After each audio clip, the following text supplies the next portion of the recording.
Today is June 24th, 2019, and you're listening to episode 11 of Manchild and the Old Guy. He is the Manchild, a bearded 20-something, and I'm the Old Guy, a cynical Gen Xer. This is your intergenerational podcast where we discuss pop culture, faith, politics, and whatever we find interesting.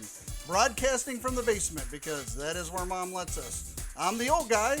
And I'm the Manchild. Welcome to our stream of consciousness. Welcome, welcome. Again, we have not done this show on a Sunday. You might be asking why. No, it is not because I died. It is because I was in Des Moines, Iowa all weekend. I did my first ever sales conference for Best Buy, which I'm contractually obligated not to say anything about specifically. But because nothing was... But you can say Best Buy? Yeah.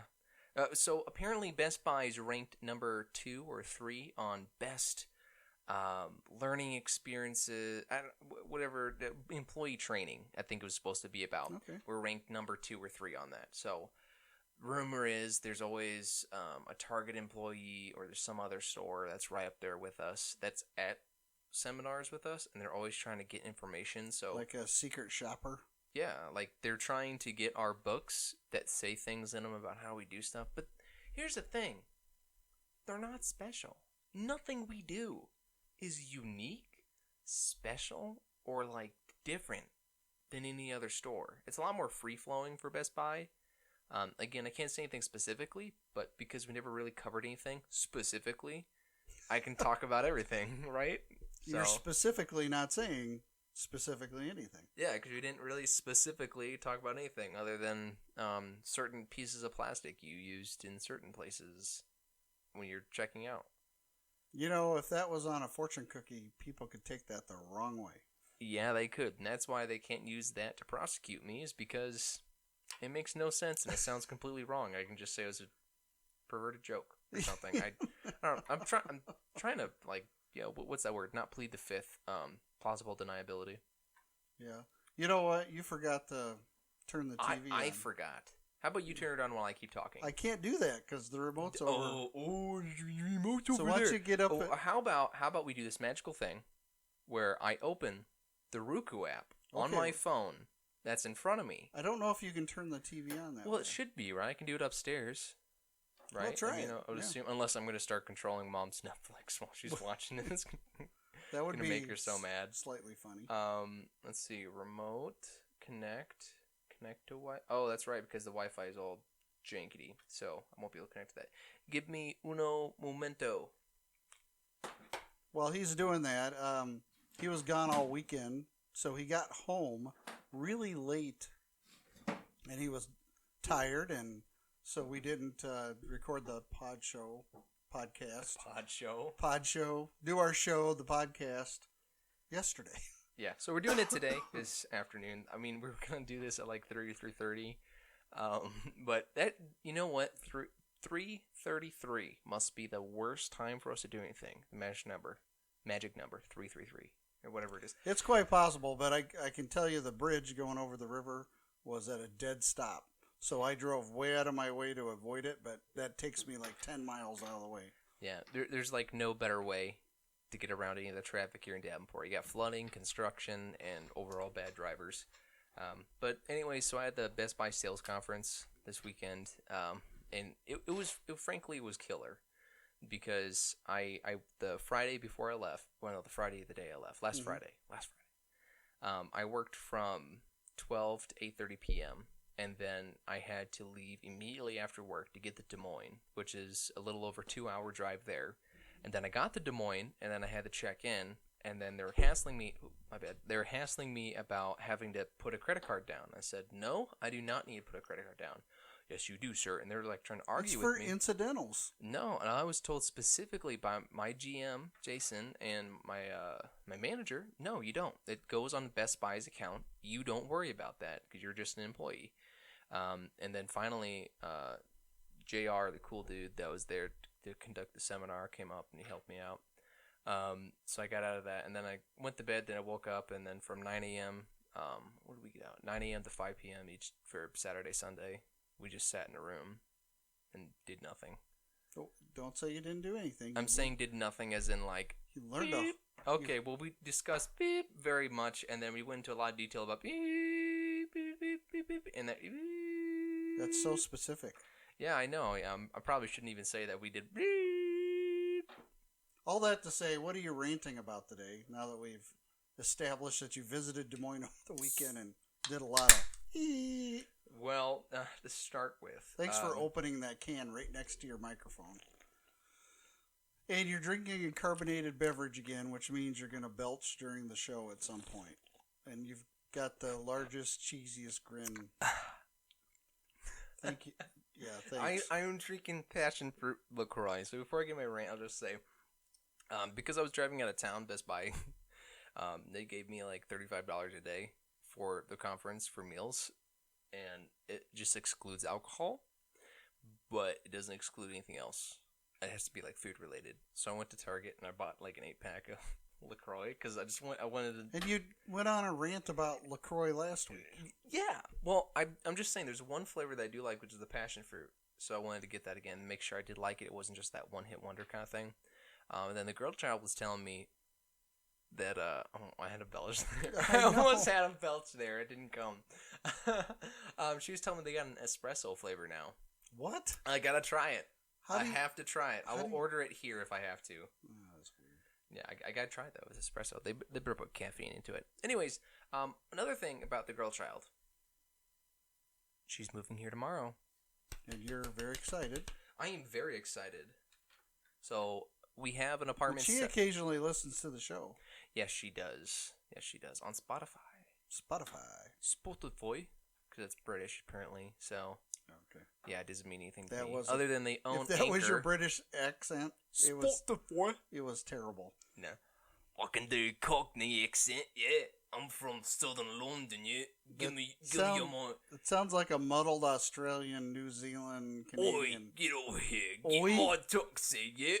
I'm gonna kill you because you're the queen of England, yeah. I wish we were on video this week because your face is... terrible. Speaking of video, we've talked about video like twice in the past couple episodes. For whatever reason, when editing, the audio does not align with the video. I can match it up in the middle, beginning, end, whatever it is, but then any other part of that, it just gets worse and worse and worse. And it doesn't matter if I slow the audio down or slow down the video because they're both at the same. They're going at the same rate, but it's just like. I don't know what the word is. It starts low. It's an ID10T error. Yeah, it's an idiot error. No, it just increasingly separates exponentially. It's like a little word here and there, and then it just until it's like our video where we're at is nowhere near. So it looks very audio is. Japanese towards the end. Yeah, that's one way of looking at it. It is kind of neat to see us both sitting here talking, but my camera's kind of cruddy. It's like 5 megapixels, so, and it has the worst ISO, so it can't like see in the dark very well. So when we're doing this podcast, it's really grainy while we're speaking, but whatever. We'll try it again at some point. I'll probably put up the video for the original episode 10. So we talked about in episode 10 that we did it the first time and the audio came out crap. Well, I can bump the audio up as much as I can on the video I took for the original episode 10. Mm-hmm. And thank you. Yeah. And then I'm going to put that on YouTube or something. I'll put it on our website, which is bloodpumpmedia.com. And then you can go check it out and tell me what you think. But anyways, besides that, Girl Child's coming tomorrow. Very excited. She's going to be here for a little bit at the house. And then we're going to go to Omaha for my sister's bridal shower this weekend.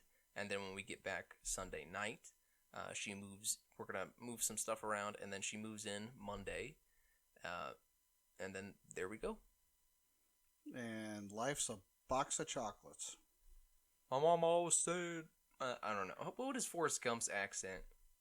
Mama always said, stupid is, stupid does. Yep, and you're exemplifying that right now. Well, I am your son. I take the best qualities that you identify the most with.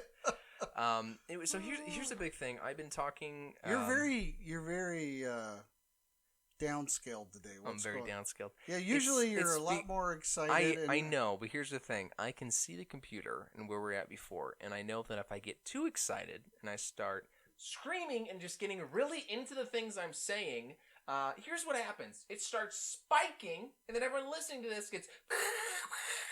So it's very difficult for me to, like, really intensify my voice when I'm speaking. Well, you can do what you're doing right now. Just back away from the microphone.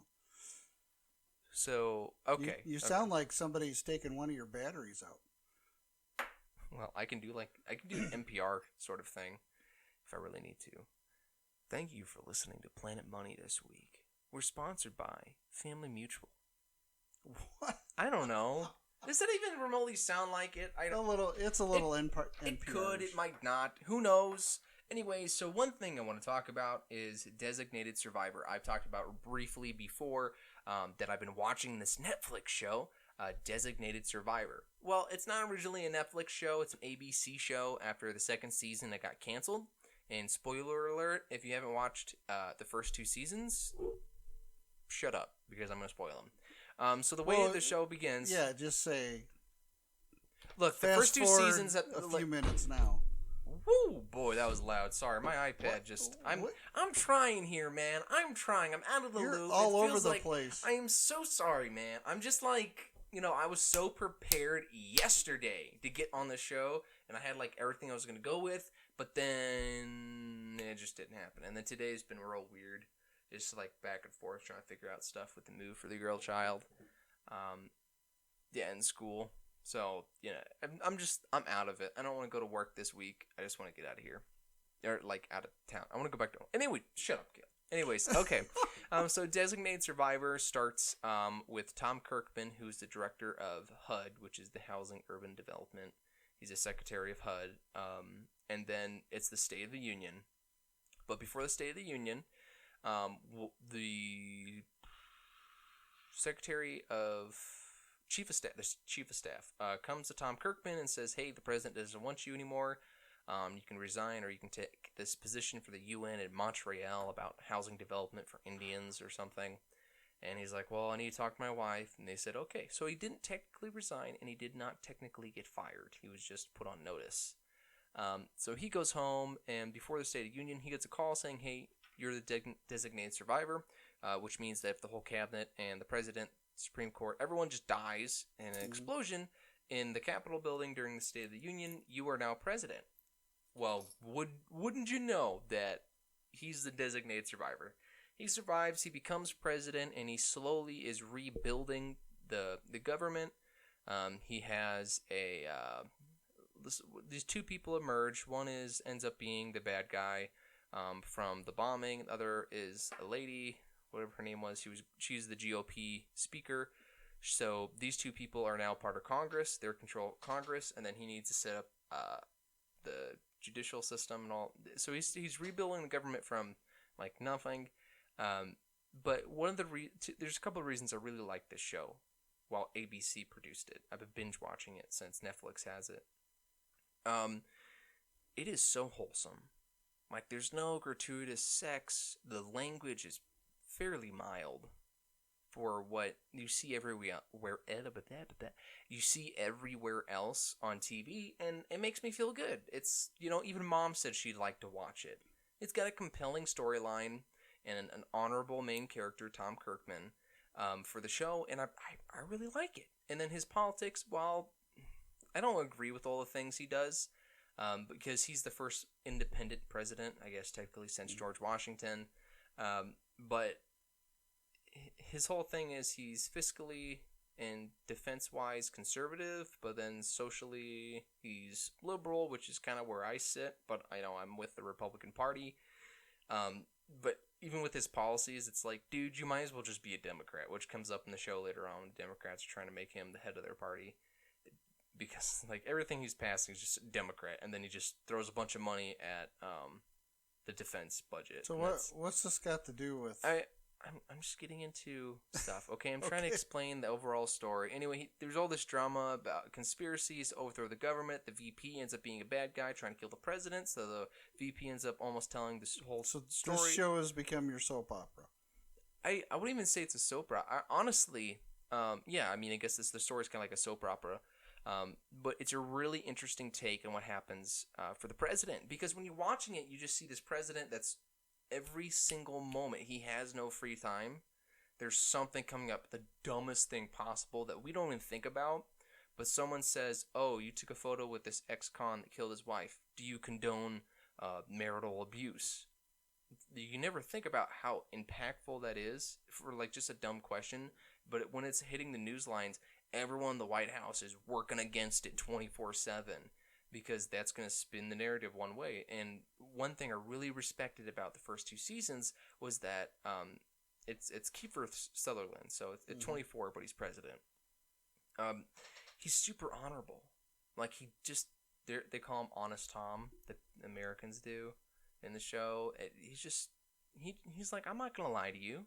I don't know what I'm doing. I'm learning as I go, and he's doing everything he can to build up a government. And the show, it's almost like you believe he's actually the president. It would be pretty cool if he was. I would vote for him if this was a real character in real life running with the credentials he has. Yeah, I think I would vote for him. But one of the things is the show is fantastic example of leadership. Right? Why is this? Anytime he thinks the ship's gonna like go down, like his presidency's over because someone's making a hoot talking about how illegitimate he is and they're trying to enact like the 25th Amendment. Well, I think they tried to do that twice. He goes around and he thanks every one of his staff and he says, "Hey, you know what? I really appreciate you." Every new staff that gets hired in the building, doesn't matter if they're a temp worker, they're there for 1 week or whatever, he always pulls out 2-minute session where he sits down, just talks to him, gets to know him a little bit. Gets to know him in 2 minutes? Well, he's the president. Gets to know him a little bit. I'm just saying, like, you know how many hundreds of people that work in the White House? That's a lot of minutes there. But the whole thing is... Yeah, he's the president. He doesn't have time for that. Right, but he makes every effort he can to be upfront with people. And if you're new, he'll sit down and get to know you. Like, he wants everyone to feel valuable. That's the thing. He's not a politician at all. He's the president, though, which is the weird dichotomy where he doesn't toe party lines or whatever. He's his own thing. He's like, okay, Republicans don't want to do it. Democrats don't want to do it. Well, screw you guys. Executive order. There. Job done. Shut up. It's like that's what I want Trump to be. Mm-hmm. Except Trump's kind of a Jack Russell thug. A Jack Russell thug? What is that? Dog. The jack-booted thug? Jack-booted thug. There you go. Jack-booted thug. No, he's not, because that's actually a reference back to National Socialists that were the Nazis. Okay, whatever. Anyways, here's what I'm trying to say with the show. Screw you, Netflix. Screw you so hard. I have finally finished the 2nd season today, and it ends with this amazing, they're real... So here's the thing, Tom Kirkman ends up bringing on a former president, President Moss, to be his Secretary of State. Well, as Secretary of State, he kept making these backroom deals with countries to get things done. He's claiming he's doing it for the best of the country. President wants to indict him on this, but wants totally impartiality. So he has Michael J. Fox, which is great to see him acting again. Comes on, oh, very nice, Dad. He comes back onto the show. And then he's Ethan West. He's a prosecutor, but he's a special counsel kind. And the president told him, "Hey, do not report to me. You would report directly to the Attorney General, and then I'll hear about it at the end. I don't want any part of this." And the whole thing is to find all these issues with former President Moss and put him in jail because he's leaking classified documents and conversations going on in the White House, and he's making backroom deals. Problem is, the evidence they figured out that he was doing this was illegally obtained.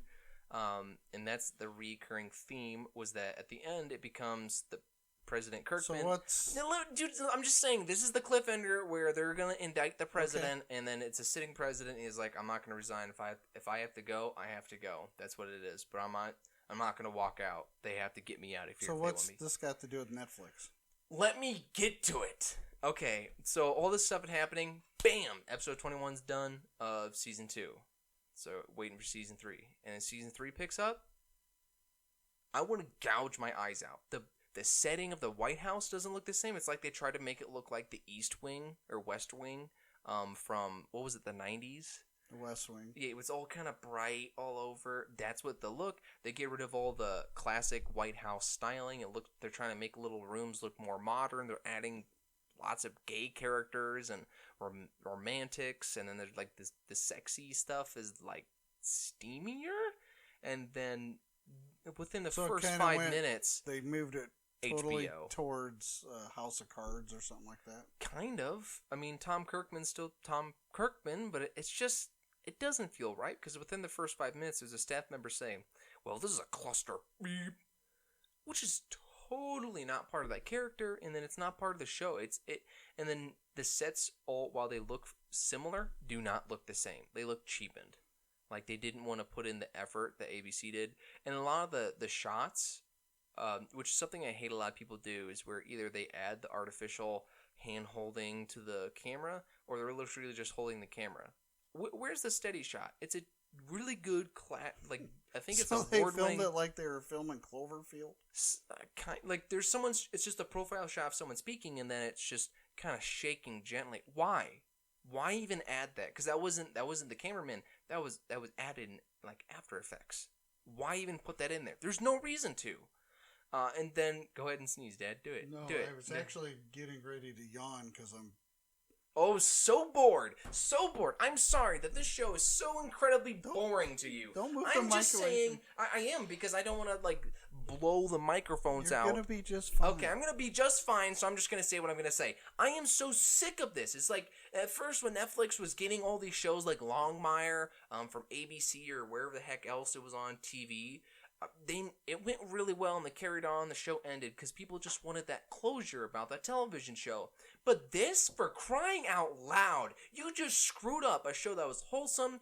It had like great examples of leadership and taking care of your staff, your subordinates, all this, and you're just throwing it out the window. And then you're throwing in more and more politics to the point where it's a show about the White House. No, but I'm saying like they're throwing in politics like LGBTQ. Black Lives Matter, like those really like even in the show they don't do going intersectional on all the politics or whatever it is.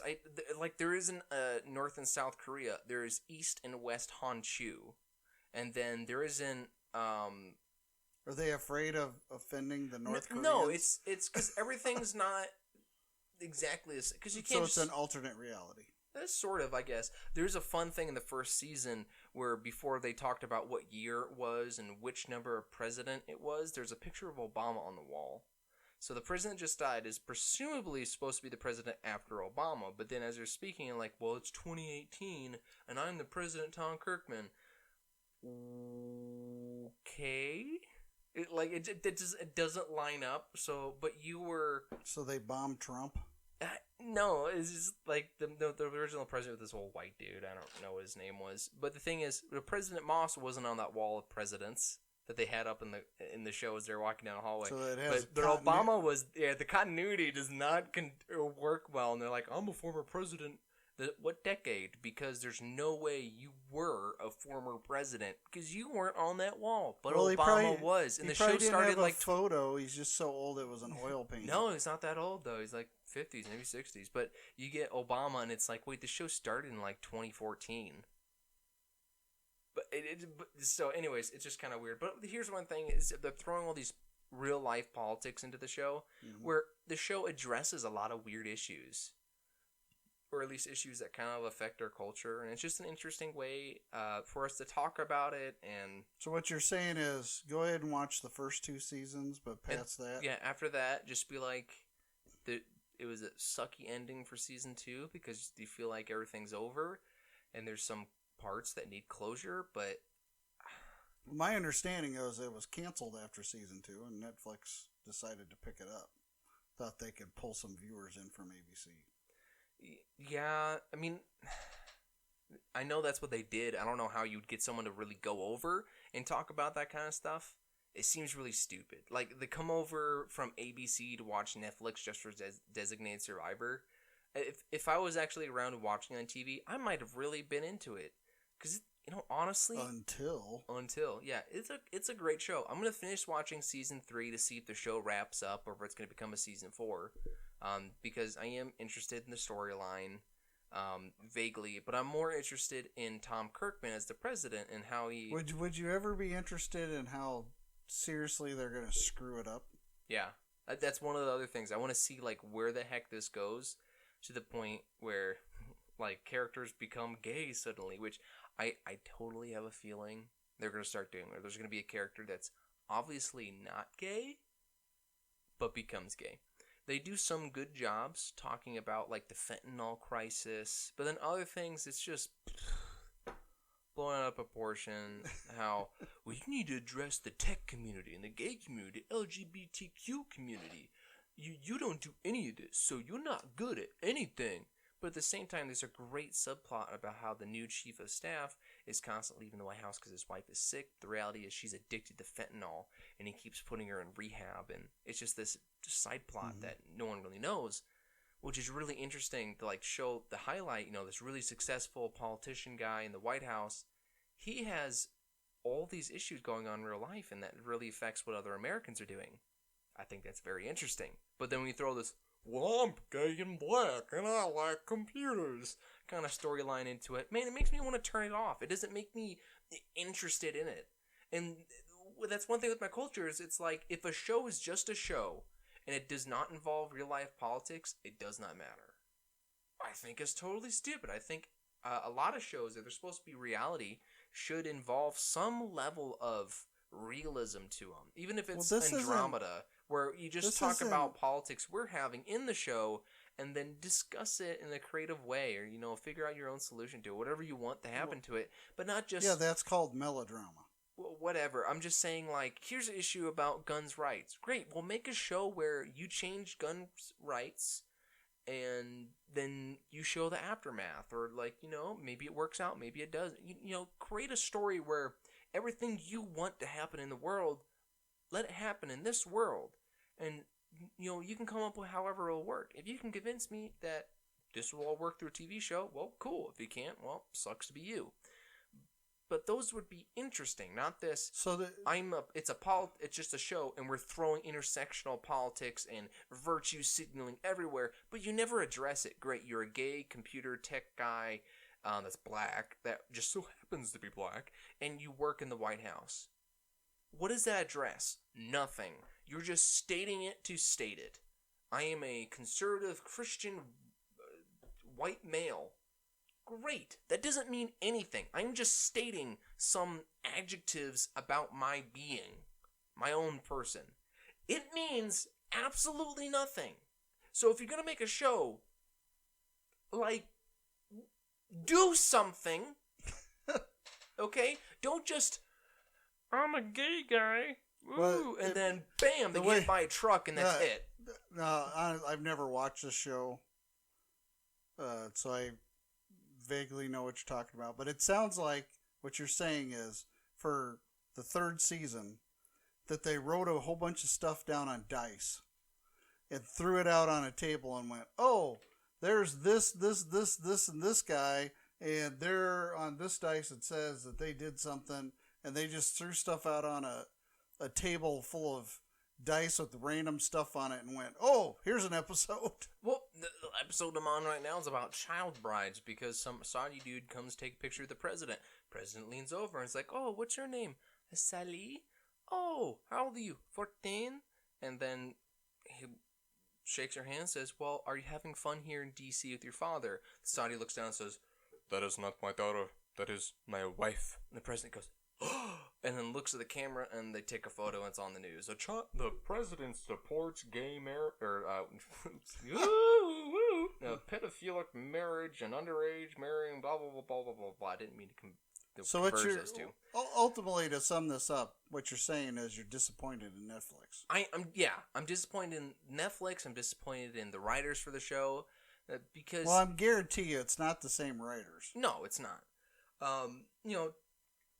Keith Sutherland is just doing like a great job in the show. That. Thank you. Doing a great job in the show. But that's the main impetus of my rant. Is it's in anything that's really good and it gets successful, just keep it close to you until you die. I know that sounds funny, and I'm gonna relate this to a lot of stuff in life. Whether it be a car company you start, whether it be a product you bought, it's a story you write, whatever it is, just keep it close to you. Because if it gets big enough and it gets successful enough, you're going to give it away, or someone's going to buy it from you. And then everything you worked for is going to be trampled on the ground, and it's going to be totally, totally different than the way you created it. If you write some great story. And someone's like, hey, why don't you give me the rights to make a movie instead of you doing it and being the director and make a movie? Oh, okay. Then you end up with, all your characters end up being bisexual and black and gay. I mean, do you really think the original creators of Toy Story wanted Woody and Bo Sheep to be gay? I didn't. Did you see the movie? Is that what it is? That's what the covering of it is. Woody's like portrayed as bisexual and Bo Peep is portrayed as lesbian in it. Until you see the movie, I'm just saying, would the original creators want that? I'm gonna go pretty hard and say most likely not. But after iteration of something, nobody cares about how they're influencing kids' minds anymore. Yeah, and that's another topic. But beyond just influencing kids' minds, it's this so stupid thing where if you make something beautiful or you just make something good that's wholesome, like everyone can watch it. It's not going to offend anyone, but everyone can appreciate what it is. Why is it that those things always get trampled on and destroyed and have to have some new political agenda behind it when the original show, like for Designated Survivor, was not to have an agenda? It was just a dude trying to rebuild the government. Like, there's only the president and one woman alive that is technically all of Congress, and they have to rebuild the government as soon as possible. So it seemed like you were really enamored with that concept. Well, yeah, because the guy, he didn't want to be president, but during the line of secession, he became president. Well, and there's a lesson there that some of the best leaders have not wanted to be leaders. Yeah. But because they have certain qualities that helps them do that. Leaders are not born. They are made. Or what is that saying? Leaders are not... leaders aren't born, leaders are made. You're made into a leader one day, and that's the best thing versus depending on what leadership guru or philosopher you talk to. Yeah. Hey, before you get started, because I'm sure we're going to go into B block, I just want to say, have you looked in the mirror lately? What is it I just say on all these shows, man? I have no idea what you're talking about. Use that electrified piece of meat in your head to figure out what is going on. What possibly do you think I am referencing towards? My headphones? Yes. What? They're on backwards again.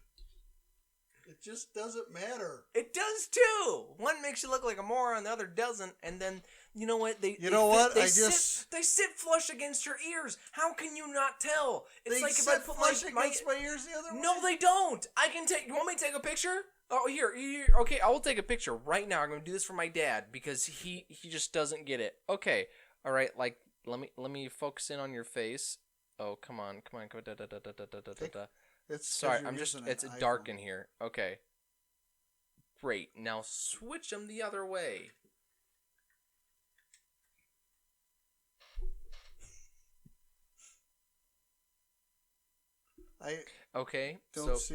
Here's what we're going to do. You can see how right here in the ear, it is flush. I'm showing you my iPhone. It's flush to your head. Yep. Now you go to this one. My eyes are closed. It is not flush to your head. It's because those are angled to go in your ears. Because your ears aren't flat. What? Like the top of your head isn't It doesn't flat. matter because... It does too matter. I hear you the same way. I don't care if you hear me. I'm the sorry son of a gun that's got to look at you the whole episode. And just feel bad for you, Dad. Well, with that... I love you, Dad. We want to take a moment to acknowledge all of our stream of consciousness listeners out there. And if you found value in this podcast, please utilize our Anchor app or the PayPal link to donate and support the show. Links can be found on our website, bloodpumpmedia.com. You can also cross your streams of consciousness with ours by emailing us at manchild@post.com or theoldguy@post.com. We want our listeners to interact with each other, and so look for the MCOG pages on Facebook or Gab.com. And you can also listen and share the Twinkie through YouTube once we get our video stuff actually running well. Yeah. But we'd love to hear from you, your suggestions, your comments, so that you can help produce the show.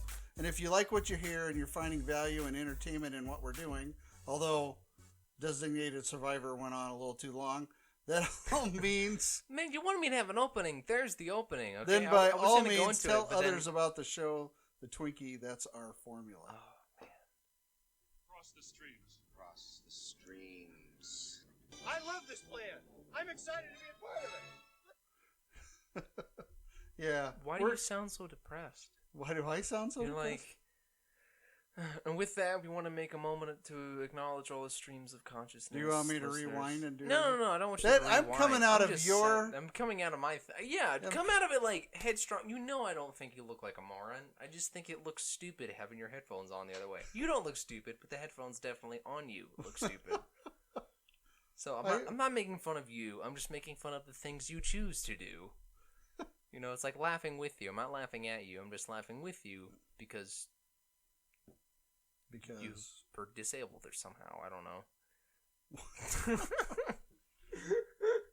Well, we have a few don't be like this guy stories again this week. Yeah, okay. And the first one is something that is driving me bonkers. Like headphones? My headphones don't drive me bonkers. They drive you bonkers. And this is a story from the University of Minnesota where it was reported to the campus bias response team, which is a red flag to me already, that a restaurant staffer was turned in for mistakenly saying hello in Japanese to an Asian American student. So basically, I'm assuming he said konnichiwa to somebody who was Asian looking, and that student got severely offended by this and turned this restaurant staffer into the campus bias response team. So the greeting by a female employee reportedly confused the student, and the staffer then asked the student where they were from, and it remained unclear if the employee was Japanese or not. And the student said Wisconsin, prompting the employee to laugh it off and wish the student a good day. But the student was apparently offended by the interaction and urged the campus's bias response team to address such microaggressions and other acts I've heard that word. and other acts of what the student viewed as implicit bias. These types of microaggressions occur too often on campus. On the campus. who wrote the student who submitted the complaint, and the College Fix reported this implicit bias needs to be addressed. And this kind of stuff drives me such bull crap. Yeah, don't be that guy. If somebody said konnichiwa to me, then whatever. I mean, I know I'm not Asian. Is it one of those things where you constantly think about what ethnicity you are? Like if someone comes over to me and says, howdy partner, because I'm just a white cowboy is probably the closest thing I look to besides a white cowboy. I don't know. I mean, it's pretty American. You kind of look like a lumberjack, I guess. Yeah, whatever. I was in Canada. People knew I was American. If someone came up and said, "Howdy there, partner," or "Hey, Midwesterner," I wouldn't think about anything. It's like, "Oh, hey, how's it going?" Yeah, because we're not in a foreign country where there's a standardized greeting. There is a common greeting. Hey, hello, how was your day? But in America, I say to people all the time, "Como sta?" I say "Guten Tag," all that kind of stuff. I mean, I've got bumper stickers with 55 different ways to say good morning or hello on them. What's the difference? Yeah, so and who cares? Why is it that this person's ethnicity is the first thing top of their head? And I'm not saying anything about them like they shouldn't feel offended. You know what? I don't know the whole interaction. Maybe there's more than that. Maybe the news is, messing with it one way or another. But for crying, a bias commission or whatever, bias defense team, response team. That implies that they're going to respond to this issue. I don't know if it's actually from campus or not, but I definitely have a feeling I need to be playing the communist theme song again. That's what I feel like I need to be playing, listening to that. You're going to start playing Soviet Union stuff again? Oh, dude, it sounds so good. No, it doesn't. Just like communism sounds so good. No. Well, you know what else sounds good is the next story about don't be that person or don't be that guy. That was one of the worst transitions ever. I tried really You were hard. like, you know what else is good, guys? Well, This other story. this story is about women who are accepting dates from guys just to get a free dinner. Yep. There's a trend that has emerged there. on the dating scene in which a person schedules a date with someone they aren't really interested in just to get a free meal, and the tactic has been dubbed a foodie call. And while it sounds absolutely ridiculous at first consideration, new research reveals it's happening quite often, and some researchers from Azusa Pacific University and UC Merced had 357 heterosexual women answer a series of questions about their personalities, thoughts on traditional gender roles, and their personal foodie call histories. And interestingly, 33% of participants admitted to engaging in at least one foodie call. Now, I didn't do a lot of dating when I was in college, but I never dated anyone who simply let me take them out so they could get a free meal. So this concept is very foreign to me, and I would be super offended if somebody did this to me. Yeah, So you could make a day and night argument about it back in your day. But like that's happened to me twice. One of them, you wouldn't know them. Actually, I think they're quote unquote guy now. I think they transitioned. I don't know. I don't remember what her name was. It doesn't matter. Anyways, but the other person was Angel, November's sister. Mm-hmm. Yeah, because right after her and my brother are getting together, they're like, "Oh, you guys should go out or whatever." And I was like, "Oh, okay." So we went around town. We went around to Memorial Park in Omaha, and we just walked around and everything. I thought it was fine. And then she's like, "Oh, I'm super hungry. Can we go to Five Guys?" I'm like, "Yeah, sure." We go to Five Guys. Oh, I forgot my wallet. You can pay? Yeah. I never got paid back, and then it was like it. I mean, not like I was super interested. There was supposed to be a Dutch treat or something. I don't know. It was just like, obviously it was a meal, and that was it, because it definitely bailed out after that. Well, I never know you did that. What is interesting is the study found that among groups of women, those who admitted to foodie calls scored higher in the dark triad of narcissism, psychopathy, and Machiavellianism. So those are personality traits of women who tend to engage in foodie calls. Which, yeah, you could see that. A bunch of selfish witches that are taking guys for their... Whoa. You're going to make the Wiccan part of our audience feel a little ousted here. I doubt there's any Wiccans that listen to this. But anyway, it's really weird hearing you say the word foodie call. Because it's just a play on words for booty call. And it's just really weird to hear you say that. Can you say the words booty call? Booty call? Oh, man, that just is a weird thing to come across my earwaves. Well, I'm glad I can amuse you in some fashion. Oh, you do every time you put the headphones on.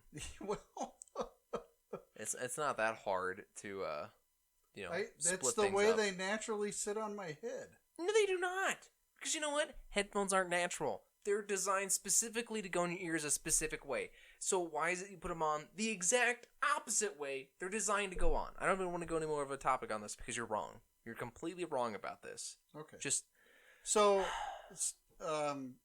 there was a completely wrong story recently in the media about how Roundup's getting into people's breakfast cereals. Oh, it was for Cheerios. There was originally... Specifically Honey Nut Cheerios. Okay, there was originally a thing... I guess Honey Nut has the most parts per million. Yeah, what is the, not Roundup, what is that one company, Monsanto or something? Yeah, that's in... Monsanto.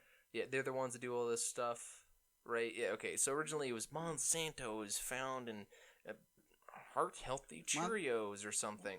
Monsanto's a company. It's not a chemical. Whatever the chemical is in No Agenda they always talk about is killing people. not well, Chantix. It's different, but Yeah, Monsanto's the company. Okay, Monsanto's. They're involved with all this kind of stuff. It was just about basic Cheerios. They say it's heart healthy, but it's really killing you. Monsanto's is at blame. I remember seeing that as headlines, but apparently now it's just Roundup. Well, Roundup has this chemical. I never pronounce it correctly, but they'll say it. I have about a 2-minute segment out of the Glenn Beck show from the other day, and Stu, who's one of kind of Glenn Beck's right-hand man. Now, Stu's kind of an interesting character because he understands the science behind all this. In fact, he understands it so much that a couple years ago he drank a whole glass of Roundup to prove that it's not cancerous. What? Yes. And so I know it's not, when he talks about these kind of things, now I listen to Glenn Beck once in a while, and over the years you've come to me and said, "Did Glenn Beck said that?" I said, "Well, you just always got to think he's Chicken Little, because that's who Glenn Beck is." But Stu gave this little synopsis of this story that came out recently, and I think it's quite interesting. So I want you to listen. Can you just drink Roundup in general? Like, let's just neglect the cancerous thing or not. Isn't it like poisonous? No.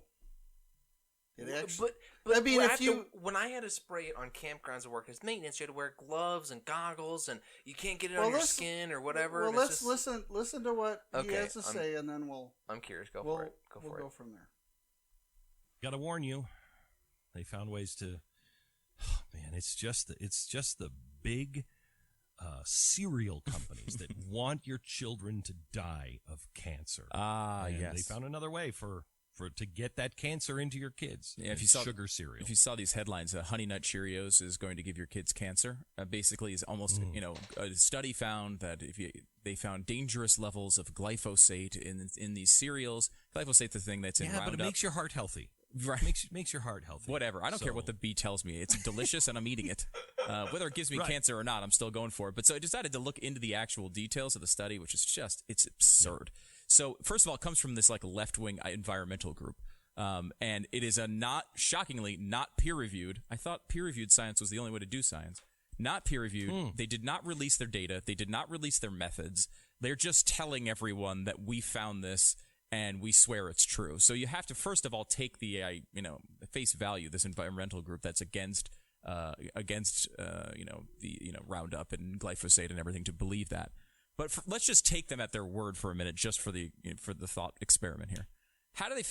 So just pause it there for a second. So this study comes out, and it's not even a study. There's no data behind it. It's not been peer reviewed. This is just someone writing stuff out and publishing it onto the internet. Basically, and how does this stuff get out there? Isn't there like some commission where you can't publish this kind of stuff because it's such false information it can actually harm people or something? Probably, but the thing that gets me is that every major media outlet jumped on this. I was reading it all over. It was even on Drudge Report for a while. The whole thing about this stuff being so terrible for you simply came out of this article or this study, quote unquote, that these people produced. And it's not peer reviewed. It hasn't been duplicated. Nobody knows their testing methods, which every scientific journal, if you put some kind of study like this in there, there's all of these. Yeah, they show you the complete control. So it has none of this. None of this. And it drives me nuts. That's nuts. That people jump on this, and then it gets into. Someone had to have it out for Cheerios. Who was it? Great Grains, General Mills. General Mills. Someone's have to have it out for maybe them. Monsanto someone made does. Monsanto. Figure out what is toxic when it comes to levels of chemicals. We all know that everything has a toxic level, including water, right? Like you drink too much water, you will eventually die. So there's a toxic level of everything. So how do they do this with something like glyphosate? What they did is they first go to a species that's much more likely to get cancer than us, which is mice. And then they just load these things up. I mean, they load these mice up with mice to see if they can figure out what the toxic level is. So they take the absolute minimum level that may cause harm. It's about 140,000 milligrams a day. Then, because they want to adjust it for children, they lower that number by about 80%. Okay, so now you're at 30,000 milligrams a day. So this is what he's describing here is exactly when I was a kid, what they did with the pink. The name just escaped me. The pink sweeteners. The aspartame. Not aspartame. That's the yellow one.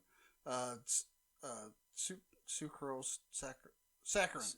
Sorry, it's saccharin. It took me a second to come up with it. So saccharin's the pink. Sucrose is one. Well, sucrose is a fake one, but another fake sugar. But saccharin's the big one, and they loaded mice up. This is back in the 70s.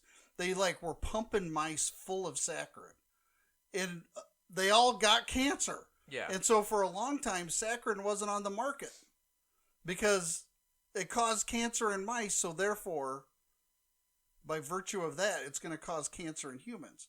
But what they didn't release was that they were pumping 10 million times the amount that would cause cancer in a human in a little tiny mouse. Yeah, well, it's the same thing they've been done with studies for nicotine and caffeine, where they talk, in California now, caffeine is considered a cancerous substance. So all cups and everything that have coffee in them have to say it is a cancerous thing by the Surgeon General. It's just like the dumb things people say about nicotine is that people are like, well, nicotine kills you and it gives you cancer. But out of all the studies people have done, is nicotine is eerily similar to just caffeine. It doesn't have the quite same effects. Yeah, but it's the other garbage in cigarettes that cause yeah, the problem. but they're like, well, this one study did stuff just with nicotine and it gave someone cancer. No, it gave a rat cancer. But the thing was, the equivalent of nicotine they were giving this mouse was 150 packs an hour. Mm-hmm.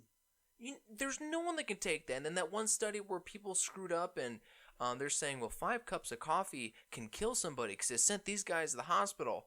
Well, what they screwed up in that study was, and it was on the news, I remember when it happened, or I guess it was before, whatever I learned about it. Anyways, instead of putting 100 milligrams or something of caffeine in those cups of coffee, they put 500 to 1,000 in each cup of coffee. So, that's 10, 15, whatever it is. I mean, that's thousands of milligrams of caffeine, and it sent these dudes in the hospitals for days. They lost 50 pounds. They were going nuts. They couldn't sleep. Yeah, that's going to give you cancer. It's going to kill you. Mm-hmm. But just because the study was screwed up. So I totally understand where you're coming from and where they're coming from with this. Yeah, this is just crazy. Absolute minimum level that may cause harm. It's about 140,000 milligrams a day. Now, 140,000 milligrams a day is 4,733 fluid ounces. That's more than Monsters and coffee I drink during the week. Or LaCroix. That's basically the equivalent of 500 8-ounce cans of soda a day. This is the amount that they figured out through these mice that you would have to ingest on a daily. Were they just pumping them constantly with the fluid, or was it some super concentrated amount? Well, these are equivalents, so mice compared to humans, but it's equivalent to about 500 cans of soda a day. That much of Roundup you would have to ingest to hit the cancer mark. Just to recognize, and then they're going to downscale it to 30,000, which is still 1,000.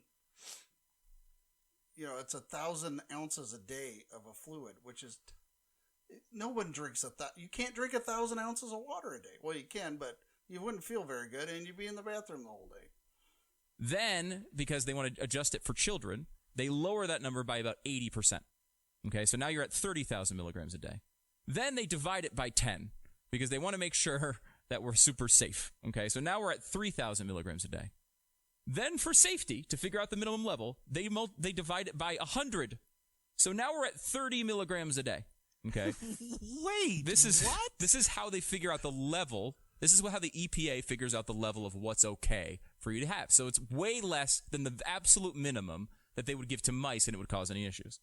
Then California does what California does. They take the EPA standard and they lower that standard by 97%. Okay, so now we're at 1.1 milligrams per day you're allowed to have by this. So how would you... I could have 1.1 in California. I could have 1.1 milligram of glyphosate, weed killer. Yeah, right, a day, Right. and it'd be completely fine. Yeah. So how much would you have to eat cereal-wise to get to 1.1 milligrams a day? You would have to have 80 bowls a day, every day for 80 years, and that would give you a 1 in 10,000 chance of having harm against you. Oh my gosh, I've never even thought of General Mills or, Tony the Tiger's attorneys, but I hope they have big attorneys and they go after this. Yeah, this is what was it? 80 bowls of cereal a day for 80 years. Yes. And that puts you at a point of being at 1 in 10,000 chances of getting cancer from this. Let's just notice that a normal box of like Cheerios, like the family size one, I'm going to say is like at most 100 ounces? Well, I'm talking about bowl, like a basic bowl, average bowl, middle of the road. It's probably you can probably get 8 bowls out of it, maybe. Yeah, family size. I'd say you probably get 8 full bowls, 10 at most if you're not like at so you're the brim. eating 8 to 10 boxes of Cheerios a day. A day, and you have to do that for 80 years. Can you imagine what your colon's going through? Not just your colon, but what's going through your colon? Yeah, you wear out the flap valve in your toilet. Oh, that's when you get the Indian, dot not feather style like toilets where you just crouch in your backyard because it's just this long. Thank you. The Play-Doh machine. Yeah, you just push your stomach and then. We just went real junior high there. Hey man, it's true. That's what's gonna happen. This kind of reporting drives me nuts because the average person out there doesn't have the time to go back and make sure that what news media is reporting. But everybody, this comes directly about 6 months ago. There was a guy who sued Monsanto and won. The initial lawsuit was like $2 billion because he had been in lawn care at some golf course, used this stuff all the time, and supposedly his cancer, they're saying, has come from it. And it's a possibility. It's like a 1 in whatever chance that he could get it from Roundup. But if you get a sympathetic jury, they're going to award money just because big companies deserve to get punished, right? And this is going to get appealed down, and he'll probably end up with millions of dollars still.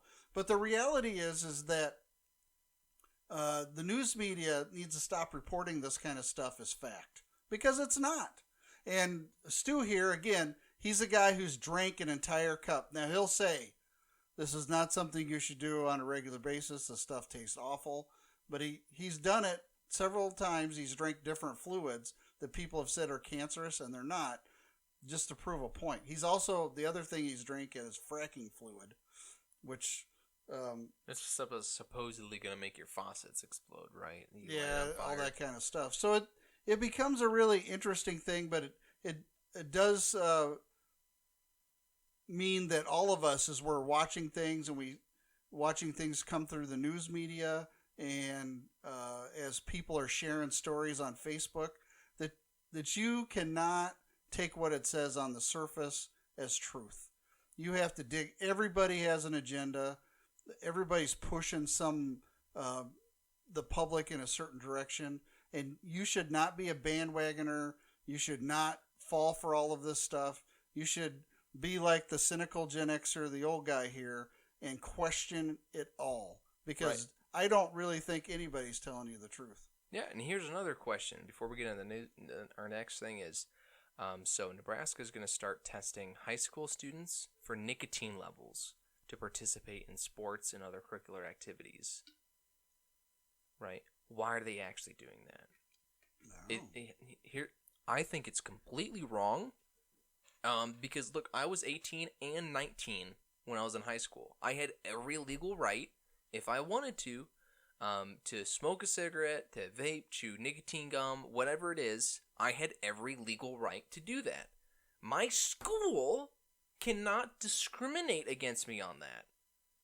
Like, there's nothing they can tell me, because the idea is that curricular activities. Well, they would say, because there's going to be some form you signed to be on some sports team, or that you signed that you agree to the student handbook or something like that, and it's going to be written in there. And the only way to get around that is you would have to sue the school system. And here's the thing, here's the thing. I don't know why the heck they're really doing this, other than it's going to be money. But here's just what's going to happen, because you can get nicotine into your body.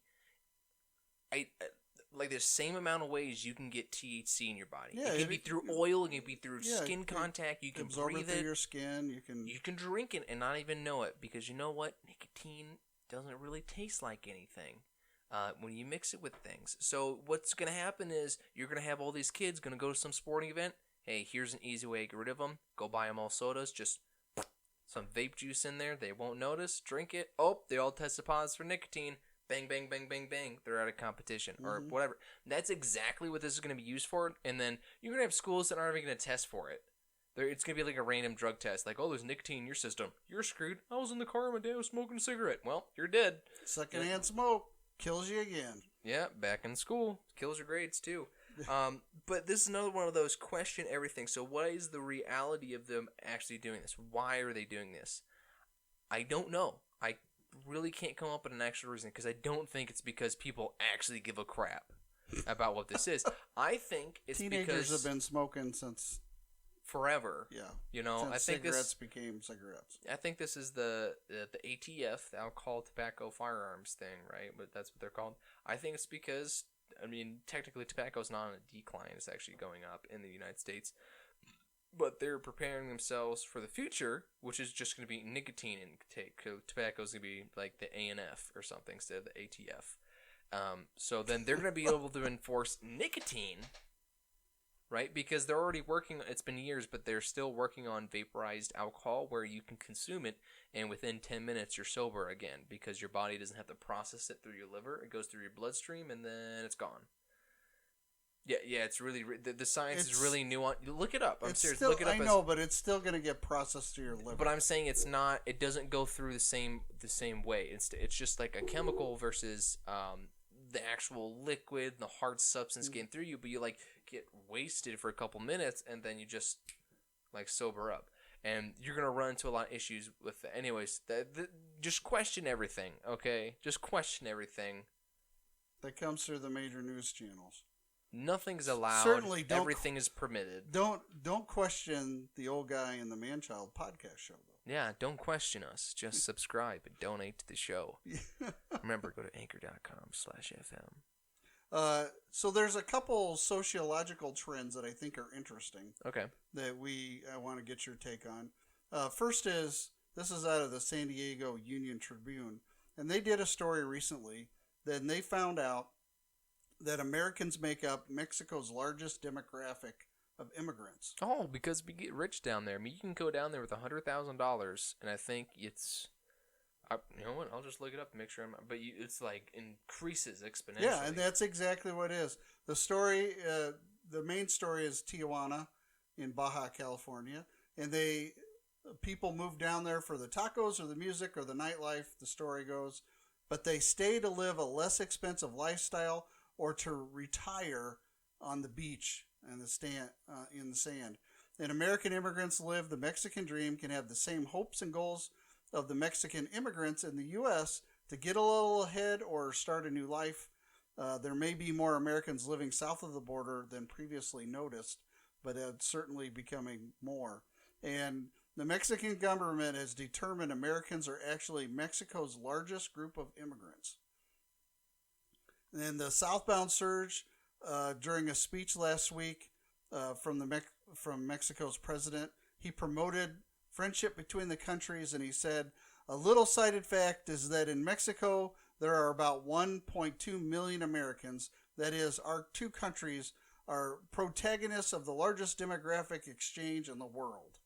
Here, $100,000 in U.S. Mm-hmm. in pesos. How much do you think it is? It's probably about $10 million in pesos. Well, it's like 1.2. No, it's actually no. That's almost 2 million right there. Just $100 is 2,000 pesos. You said 100,000. Yeah, 100,000 U.S. American is 2 million in pesos. Yeah. Yeah. So check it tomorrow. It'll change. Yeah. That's what happened in Canada. When I was stationed in the Air Force down in Texas, pesos were. This is back in the 80s, and pesos were going up left, and you didn't know what the heck those things were. When it's low, go buy all the stuff you want, and then. Yeah, well, I mean, they everywhere I went. There was barter. There wasn't a static price for anything. So you would walk into a shop and tell them you would give so much money for this, and it was all barter back and forth. So there wasn't a set price. Like, they just wanted the hard currency. They wanted dollars. They didn't want their own. Yeah, they don't care. Whatever you give them is still going to be worth more than 1 peso over there. But yeah, that makes sense. Interesting story that more Americans are immigrants in Mexico than anywhere else. So. And then back on the other side of the border, you have states like Texas. And Texas gained almost 9 Hispanic residents for every additional white resident last year. So a new census estimate shows Texas Hispanic population growth continues to surpass white population growth, with Hispanics on pace to soon represent a plurality. The gap between Texas Hispanics and white populations continued to narrow last year. Excuse me. When the state gained almost 9 Hispanic residents for every additional white, with Hispanics expected to become the largest population group in Texas as soon as 2022.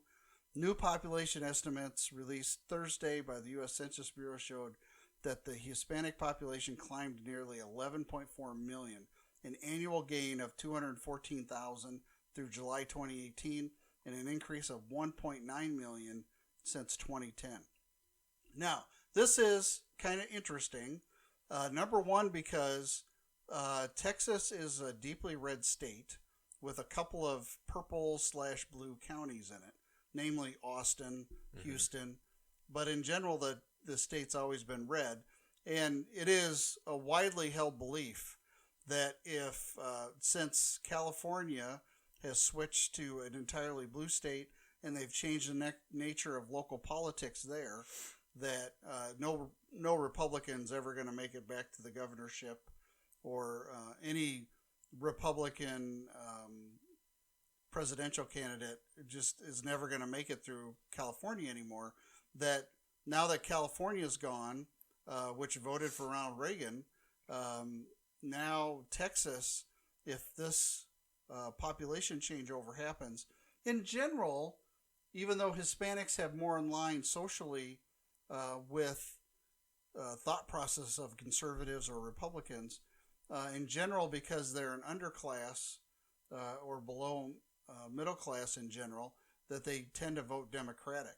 And so if this continues on, there's a very good chance that Texas may turn into a Democratic state. And this is an old guy prediction, along with a lot of other people. That's a commonly held belief that if Texas goes Democratic in the Electoral College, there will never again be a Republican president. So no, I disagree. I mean, maybe, no, I just don't. I disagree. I think there'll be a pretty good stretch where there's not a Republican president. But what you're going to see is, because I don't think the American people are as stupid as everyone makes them out to be, right? Everyone thinks they're just going to bow down with oppression. So that's what could happen. We're going to go broke. Nothing's going to matter anymore.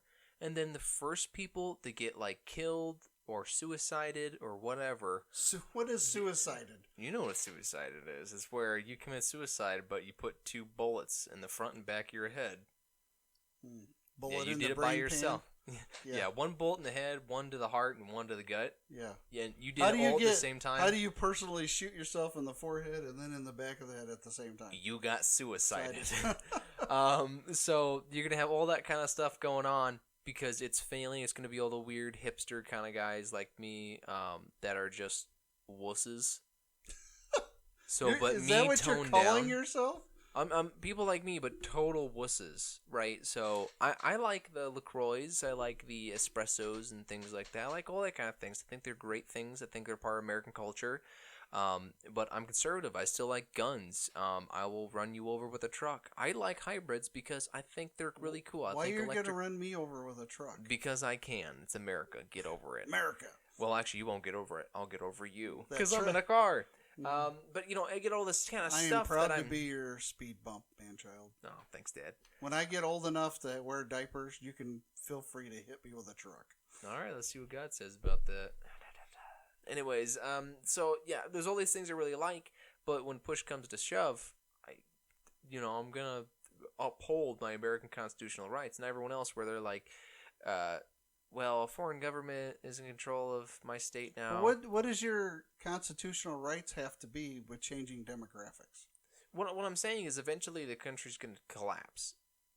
Oh, so you're predicting I'm not predicting anything crazy. It's just what's gonna happen where there's a reason there's not Federalists or the Whig Party anymore, because they just left to ruin everything, just collapsing under them until new parties started forming or other ones took control where they're at and took the majority. That's what's going to happen, is you're going to have these people come in, they're going to start going way, way, way, way heavier, and then you're going to have the new Federalists or the new whatever, and then it's going to shift all over again. And then you're going to have the grand old party come back up again, or whatever it's going to be. Well, you're going to know everything's going to fall. The Republican everything's gonna Party go to is crap. the oldest political party. That Technically. Yeah, the Democrats haven't been around as long as the Republicans. Yeah. That party's changed several times. So, yeah, we'll see. But part of this comes from, as well, that our next story, that about people are leaving high-tax states very quickly. And what happens is, in states like New York, California, Illinois, is they tend to leave those states and go to states like Texas, where there's not a lot of taxes. Mm-hmm. In fact, Texas doesn't have a state income tax. So you can leave New York and go to Texas or Florida or one of these other south or southwestern states. Get a huge house. You could be making the same amount of money, but it's a net positive for your family because you're paying less taxes. Now, in the meantime, these people are leaving those states, tend to be Democrats, and they're bringing their democratic values with them to the new states where they pay less taxes. And over time, they start changing the local laws to become more like the state they left. And this is why there's a big push in a lot of states like Texas to say, just stay home. Stay back in California. Don't come here and wreck us. But a lot of people are blaming the last Trump tax law because it put a cap on state and local tax deductions, so you can only deduct so much, and that's causing a problem for a lot of these folks because they live in states that like to tax their income, and they're paying a premium to live in those states. And so why not move to a state like Texas or Florida where they're not going to pay any income tax? And they have, there's the story here is that the tax climate, like in Florida, along with wealthy people and individuals whose jobs do not require them to be tied to a specific location, that they're moving all across the country and moving to these states that don't have any income tax, like Florida, Texas, Nevada. And this is changing the dynamic and the political nature of those states as they move around the country this way. And so it's really an interesting dynamic. I think it's going to change politics moving forward because when you have people thinking one way and then they go back another way, they go to another part in the country and start to become a major minority there, but right. Then eventually a majority. They change the way things are happening. Same thing. It's going to flip at some point. Everyone's going to leave California, go to Texas. Everyone in Texas is going to go to California. So Texas is going to become this complete crap hole place at some point, or at least the big center of it's going to be. Well, the big cities will. It's already. Give it 50 years, San Francisco is going to be one of the best places in the country because you're going to have all these. Well, it'll certainly be more fertile because of all the poop. Yeah, you're going to have that. I think that city is probably going to turn around and become a big capital of the world, other than New York, because I think all the conservatives are going to go up there. I mean, hopefully, I don't know. I don't know if that'll ever work. think Republicans themselves can fix anything because they're so stupid. All this politics stuff's just so stupid. Just do what's right. Be human. Right. Be kind to each other. Be kind. What did Bill and Ted say? Be excellent to each other. Be most excellent, my dude. Most excellent to each other. So, this is a story about... I saw something about this. It looks like total bullcrap. No, it's not, actually. These are x-rays. And... I want little horns in the back of my head. Well, you can't feel the horns because this is where tendons attach to your head.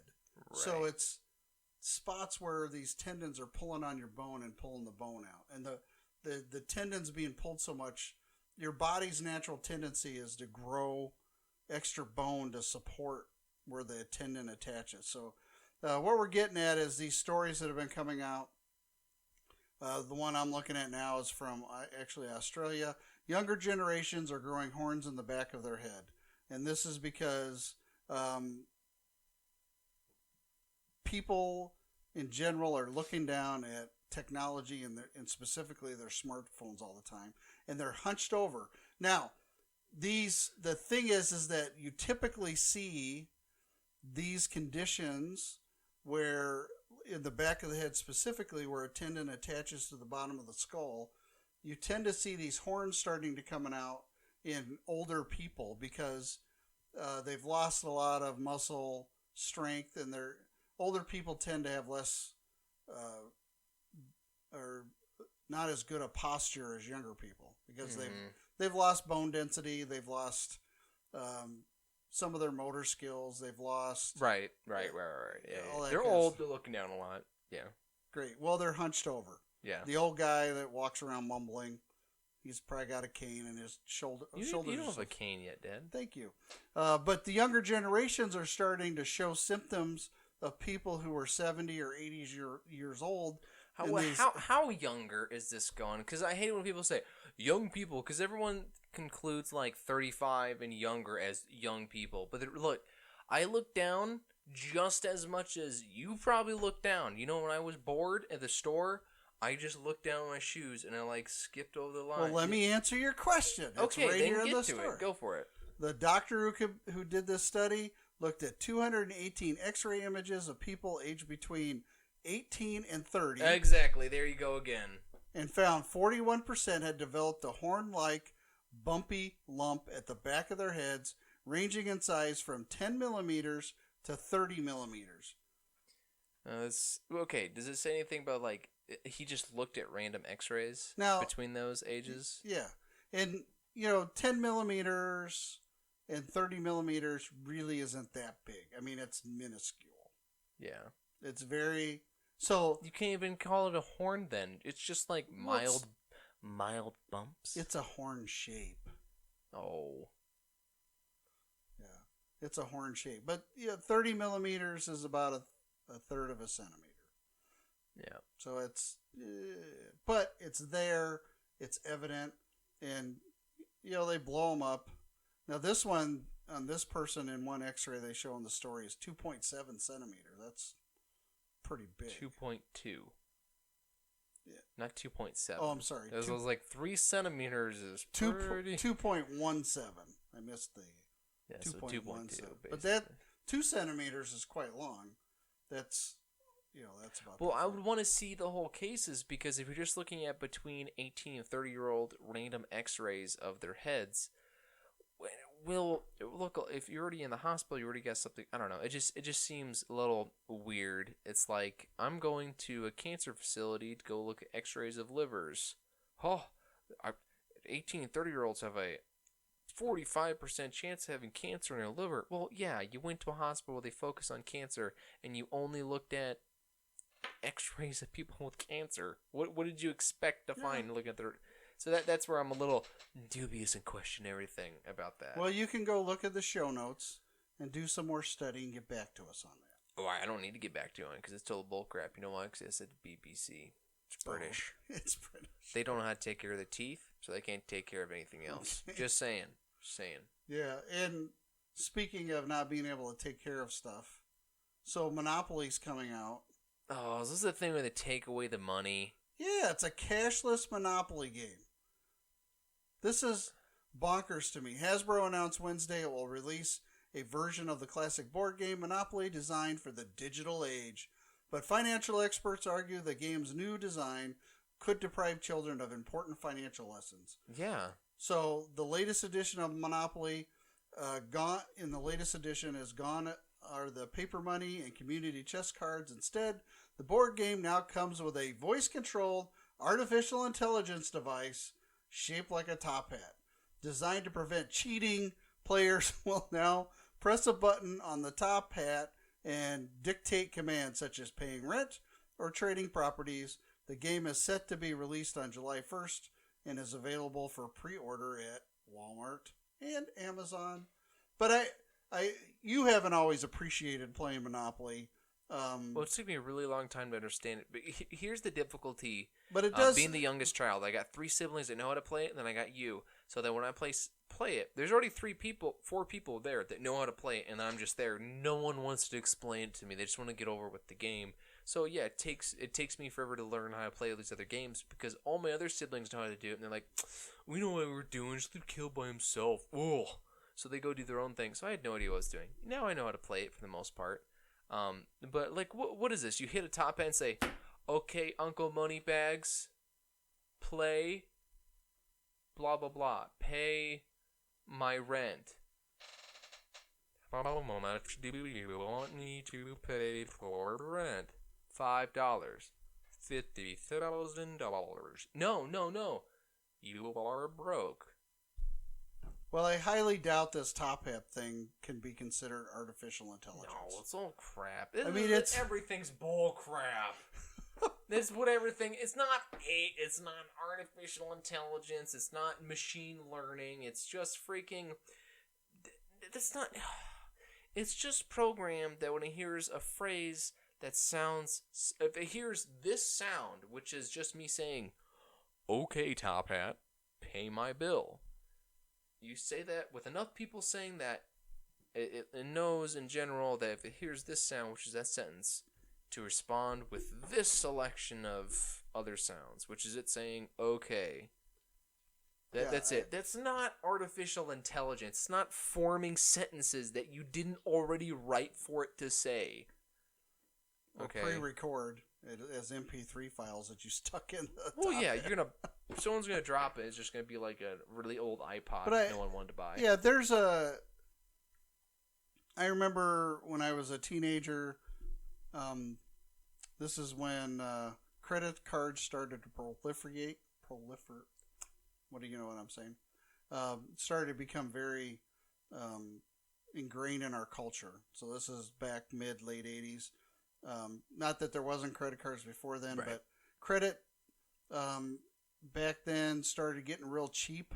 Yeah, then And you were also that's also the time the magnetic strip was becoming like it's just an easy swipe. Yeah, and So they before it was stopped the the cha-chink. Kachunka credit card reader. So things started progressing in that way, and they did all kinds of studies and realized that people who paid with cash compared to people who paid with credit cards, that it became quite evident that if you were using your credit card, you tended to spend about 20% more on items than if you were paying cash.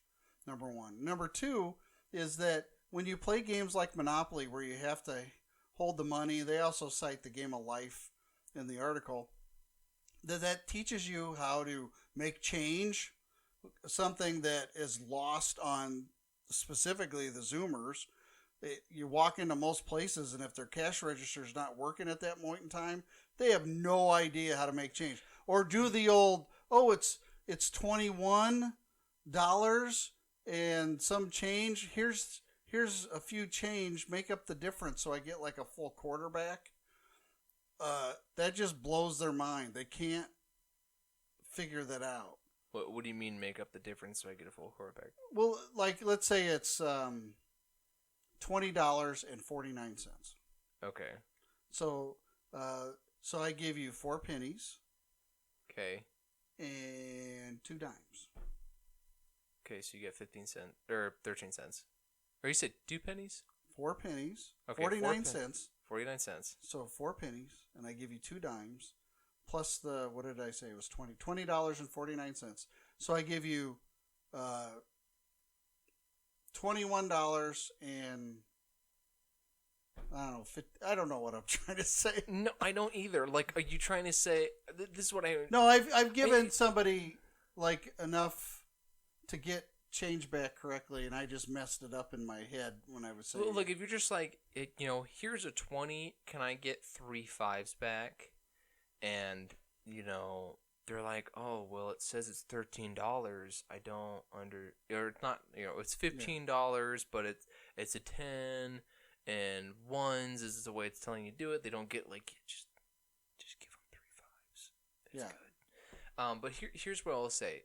Like I super vaguely remember money being taught by you and Mom when I was a little kid. I remember counting my pennies, counting to 100, thinking $1 was a lot. That's what I really remember. Nickels and dimes, and I still get those backwards a lot. Nickels, they're completely different sizes. But I get that. The names and what they relate to. And here's my thing before it. The amount of times I use it in my daily life, or working, is so minute that it means like nothing. Okay, so like that's been the hardest part of doing retail anywhere, is doing cash. Because people expect it to go as quickly as just swiping your card. But when over 90% of my interactions and transactions are just with card, and it's just this mindless I am not prepared when someone gives me a whole bunch of cash in hand. It's 1s and 20s and 10s, and it's just like a pile of change, and I'm trying to count it out, and they're just, well, hurry up. Well, you know what? I wasn't trained to do that. I'm sure back in your day, there was some kind of thing that someone sat down at some point and was like, okay, this is whatever, do it, don't mess up. Or in school they talked about it, or Mom and Dad talked about it. No one talks about it anymore. They just complain about my generation sucking at making change. Great, but they don't teach it in school. They don't even teach finances in school or budgeting. So how the heck are we supposed to know how to break change? That's kind of what I'm getting at. It's not, those kind of skills aren't taught anymore. But then we're also the games that, now, arguably, most people who are playing Monopoly that are your generation, they're probably playing it on a tablet. Is there an app for Monopoly? Yes, there's an app for Monopoly. So they're probably playing it on a tablet or their phone anyway, so they're not making changes. It all gets automated all that way. But I think it's sad. It's a game I grew up with that my brothers and I, and sometimes my brothers cheated. Not saying I ever cheated. Mm-hmm. But I cheated all the time. It was a game. Hey, look over there, and took and it was a game that sometimes could go on for a really long time. And on a rainy Saturday afternoon, it was a good game to play. Mm-hmm. And it taught you social skills, bartering, because we were always bartering, trying to buy properties or get ourselves out of debt. It just taught a lot of skills, and I hate to see the paper money side of that go away. Yeah. So a couple of very positive stories to end our time today for episode 11. There's a new living drug which offers hope to terminal cannabis blood cancer patients. This is coming out of the National Health System in Britain, and the therapy is called CAR-T, and it's a living drug that is tailor-made for each patient using their body's own cells. So doctors at King's College Hospital in London said some patients were being completely cured in a way that had never been seen before. So CAR-T is a personalized medicine that is developed for each individual patient. First, parts of the immune system, specifically white blood cells called T cells, are removed from the patient's blood. They're frozen in liquid nitrogen and sent to laboratories where, in the United States, there the white blood cells are genetically programmed so that rather than killing bacteria and viruses, they seek out and destroy the cancer that's affecting their human that they came out of. And so this has been a really effective method for fighting specifically lymphomas, and it's had a really high success rate. And I think it's pretty interesting. Clinical trials have shown 40% of patients that had signs of their otherwise untreatable terminal lymphoma eliminated from their body 15 months after the treatment started. Interesting. So that's a pretty, when you think about how toxic chemotherapy could be, and some of these people having a untreatable lymphoma, that 40% of them would be given life back. I think that's a really positive thing. It does go on the other side of this that the National Health System in London couldn't come up with this. It's actually a treatment that came out of the United States, and they have to send stuff back to the United States to get it done, because no matter what the local news media tells you, we still have the best health system in the world, although there are people that fall through the cracks. But this is a really good story, and I hope to see more treatments and more clinical studies of this kind of stuff coming up. Your grandfather was he had a non-Hodgkin's lymphoma. Right. And he was one of the first, they were testing new stem cell treatments on him, which ultimately gave him, put him in remission from stage 4 non-Hodgkin's lymphoma, and gave him a few years of really productive life before, unfortunately, the cancer came back and took it away. So those kind of treatments are great, and in the long run, maybe the Biden administration's going to get it done for us and cure cancer for us. Can they cure my Graves' disease while they're at it? Well, they can try. I mean, I don't know what they would do, because my white blood cells think I'm the illness. Mm-hmm. That's the main thing. Yeah, it's an autoimmune disease. Yeah, so can they just take it and, like, I don't even know. I don't know. What would you do with it? It's like training a blind dog that's deaf. What do you do? It just barks and bites everything. You can't really train. You gotta tap on stuff so that it can feel the vibrations, and then it just bites you, and it just bites and barks and poops. That's all it does. Yeah. And the last positive story that I want to leave everybody with is out of Bloomberg this week. Toys R Us, back from the dead, will open stores in 2019. Now this is going to be a very limited opening. The stores are going to be about a third the size of what they were before, about 10,000 square feet, which actually is pretty small. That's getting towards strip mall size. Mm-hmm. And the locations will also have more experiences for kids to engage in, and they'll have play areas. This will help with the venture capitalists and all their startup costs. And part of when they were going into bankruptcy, they were really working hard to save the Toys R Us name, which they were able to do. So they've went back in. Excuse me. They've went back in with places such as Hasbro and Mattel to start thinking about selling them toys again. But of course, in the meantime, Amazon, Target, Walmart have all filled the void where Toys R Us left. And I noticed this last Christmas when Toys R Us was going bankrupt, that Walmart, they always do at Christmas time expand their toy section, but it never retreated. It stayed just as big as it was at Christmas time, which told me that Walmart was picking up some of the gap that was left behind when Toys R Us went under. I don't really shop Target very much. Of course, Amazon is what it is. You can't tell how big a store Amazon is. It just is. But I didn't realize this, but other stores like Party City Holding Company, Inc. has a lot of different kinds of grocery stores. Party City, and then also a lot of different kinds of grocery stores have picked up selling toys as well to kind of fill in the gap where Toys R Us left. So it'll be interesting to see how all this comes around. Little Tykes, the company that sells Bratz dolls, these are all companies that have jumped in and said, we're going to start selling toys through Toys R Us. They'll probably get some toys that will come through exclusively for Toys R Us. But the deal is that Toys R Us and Babies R Us will be back together. They're going to open some stores in Australia here pretty soon, and then it'll be going around the world. It'll be a pretty limited opening. I doubt in smaller communities that you'll probably see, if you had a Toys R Us before, you're probably not going to see one again.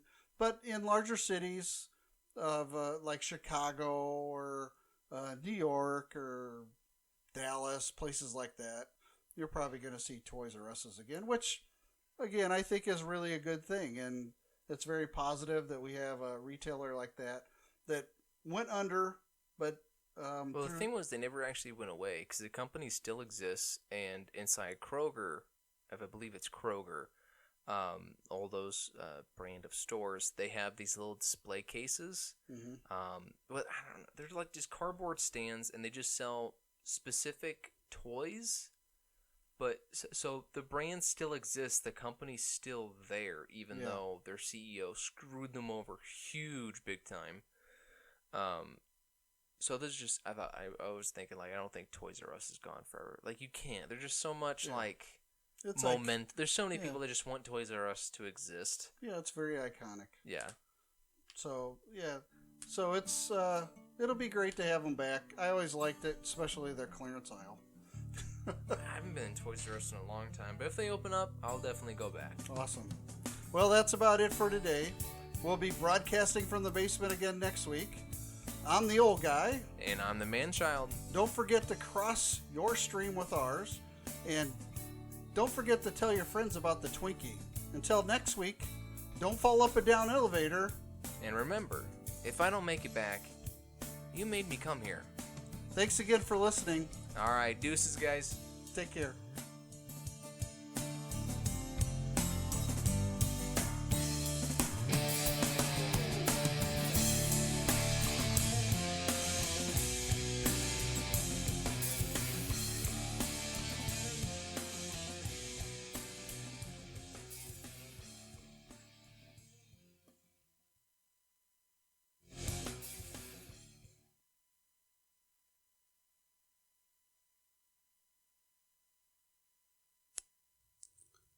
bloodpumpmedia.com